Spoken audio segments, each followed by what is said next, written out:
Hello बच्चों, मेरा नाम डॉक्टर उर्मिला है और आज हम इस वीडियो में जो पाठ करने वाले हैं वो है छठी कक्षा का पाठ 11 जिसका नाम है जो देख कर भी नहीं देखते।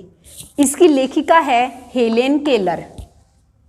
जो हेलेन केलर है वो एक ऐसा नाम है जो अंधेरे में रोशनी पैदा करता है। कल्पना करो कि जो सुन नहीं सकता और देख नहीं सकता वो व्यक्ति पढ़ना लिखना सीख ले और अपने जीवन को भरपूर आशा और आकांक्षा के साथ जीने लग जाए, तो ये जो योगदान है वो विश्व भर के लिए बहुत महत्वपूर्ण योगदान है। ऐसी ही थी हेलेन केलर। जो हेलेन केलर थी उनका जन्म 1880 ईस्वी में अमेरिका में हुआ और उनकी मृत्यु 1968 में हुई। जो हेलेन केलर थी उनको ना दिखाई देता था और ना सुनाई देता था। जब हेलेन केलर 1.5 वर्ष की थी तो एक गंभीर बीमारी की वजह से उनकी देखने और सुनने की शक्ति जाती रही, लेकिन उन्होंने हार नहीं मानी। कॉलेज के दिनों में उनकी आत्मकथा प्रकाशित हुई जिसका नाम था स्टोरी ऑफ लाइफ। आत्मकथा क्या होती है? अपने जीवन की कहानी स्वयं लिखना आत्मकथा कहलाती है। अपनी बुक में वो एक जगह लिखती हैं, मुझे नहीं पता कि मेरे साथ ये कब हुआ, कैसे हुआ, लेकिन मुझे हमेशा ये लगता था कि ये रात कभी ख़त्म क्यों नहीं होती, सुबह क्यों नहीं होती, क्योंकि उन्हें कुछ दिखाई नहीं देता था, तो सिर्फ अंधकार था, लेकिन उन्होंने कभी हार नहीं मानी।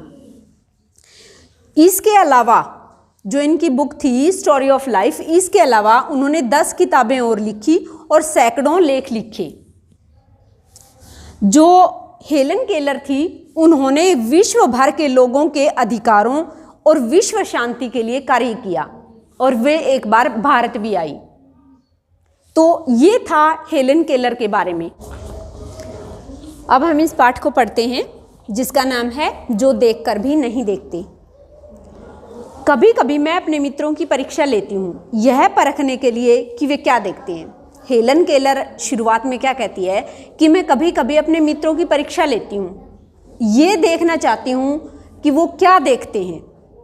हाल ही में मेरी एक मित्र जंगल की सैर करने के बाद वापस लौटी, तो लेखिका जो थी इनकी मित्र जंगल की सैर करके वापस लौटती है, तो लेखिका उनसे पूछती है कि आपने क्या क्या देखा। तो वो क्या जवाब देती है? कुछ खास तो नहीं।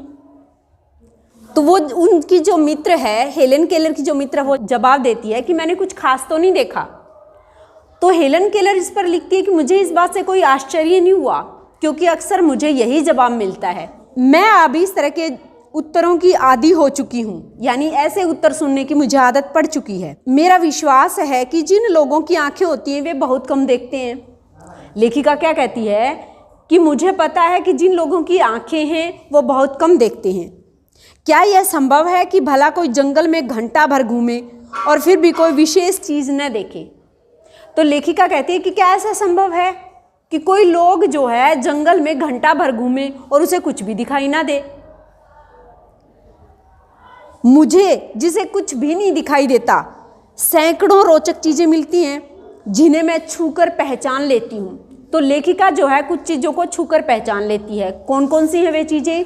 वो चीज़ें हैं भोजपत्र के पेड़ की चिकनी छाल और चीड़ की खुरदरी छाल। इन चीज़ों को लेखिका जो है वो छूकर पहचान लेती है। उसके अलावा क्या करती है?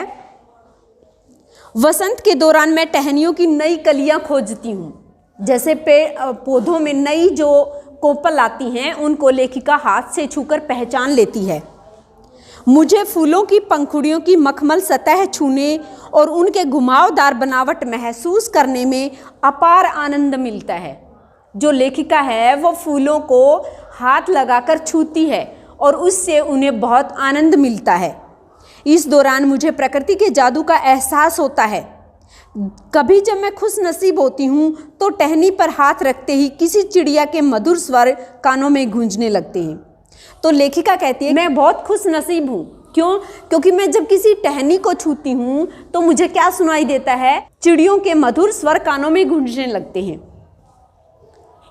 अपनी उंगलियों के बीच झरने के पानी को बहता हुआ महसूस कर मैं आनंदित हो उठती हूँ। जो लेखिका है वो जैसे जो झरना बह रहा होता है उसमें अपनी उंगलियों को ऐसे डालती है, तो उंगलियों के बीच से जो पानी बहता है उसको लेखिका महसूस करती है। फिर लेखिका बताती है कि मुझे चीड़ की फैली हुई पत्तियाँ और घास के मैदान, जो चीड़ है उसकी फैली हुई पत्तियाँ और जो घास के मैदान हैं वो महंगे कालीन से भी अच्छे लगते हैं। जो महंगे से महंगे कालीन होती है उससे भी अच्छे लगते हैं लेखिका को ये। मुझे चीड़ की फैली हुई पत्तियां या घास का मैदान किसी महंगे कालीन से अधिक प्रिय है। बदलते हुए मौसम का समा मेरे जीवन में एक नया रंग और खुशियां भर देता है। कभी कभी मेरा दिल इन सब चीज़ों को देखने के लिए मचल उठता है। तो लेखिका का दिल जो है वो कभी कभी मचल उठता है इन सब चीज़ों को देखने के लिए। सुंदरता देखकर तो मेरा मन मुग्ध हो जाएगा, परंतु जिन लोगों की आंखें हैं वे सचमुच बहुत कम देखते हैं। तो यहाँ लेखिका क्या कहना चाहती है कि जिस व्यक्ति के पास जो चीज़ होती है उस चीज़ का आनंद नहीं उठाता। दुनिया के अलग अलग सुंदर रंग उनकी संवेदना को नहीं छुपाते। मनुष्य अपनी क्षमताओं की कभी कदर नहीं करता। वह हमेशा उन चीज़ों की आस लगाए रहता है जो उसके पास नहीं है। यही सच्चाई है। लेखिका यहाँ स्पष्ट करना चाहती है कि हमारे पास जो चीज़ है हम उसकी कदर नहीं करते। जब जिन लोगों के पास वो चीज़ होती नहीं वो इसकी बहुत ज़्यादा कदर करते हैं, और जिनके पास होती है वो उस चीज़ की कदर करते नहीं। तो लेखिका के पास आंखें नहीं है, और सब मनुष्य के पास जिनके पास आंखें हैं वो कहते हैं कि हमें कुछ दिखाई नहीं देता, हमें कुछ महसूस नहीं होता। जबकि लेखिका जो है वो बहुत सारी चीज़ों को बिना आँखों के ही महसूस करती है। अंत में लेखिका कहती है कि ये कितने दुख की बात है कि दृष्टि के आशीर्वाद को लोग एक साधारण सी चीज़ मानते हैं। दृष्टि के आशीर्वाद को यानी आँखों के आशीर्वाद को लोग एक साधारण सी वस्तु मानते हैं, जबकि इस नियामत से जिंदगी को खुशियों से इंद्रधनुषी रंगों से हरा भरा किया जा सकता है। जबकि इस नियामत से यानी जो दृष्टि हमें ईश्वर ने प्रदान की है, इससे जिंदगी की खुशियों के इंद्रधनुषी रंगों से हरा भरा किया जा सकता है। तो इस प्रकार हम देखते हैं कि यहाँ जो हेलन केलर लेखिका है वो इस पाठ में क्या कहना चाहती है कि हमें जो चीज़ ईश्वर ने दी है हमें उनकी इज्जत करनी चाहिए, उनका सम्मान करना चाहिए, उनका भरपूर आनंद उठाना चाहिए। इसी के साथ हमारा ये पाठ समाप्त हुआ। अगर वीडियो अच्छी लगे तो इसे लाइक और शेयर जरूर करना। धन्यवाद।